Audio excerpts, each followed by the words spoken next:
The sky over Caracas turned a dramatic blood red after major earthquakes and devastating flash floods in Venezuela,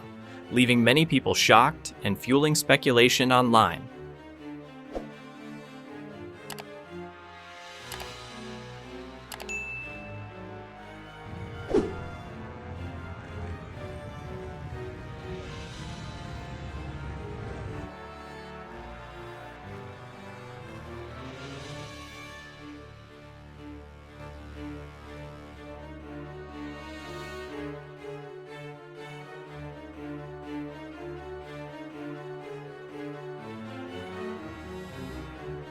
Scientists say the eerie color was most likely caused by an unusually intense sunset, where sunlight passed through dust, moisture, and tiny airborne particles that scattered shorter wavelengths, allowing deep red light to dominate the sky.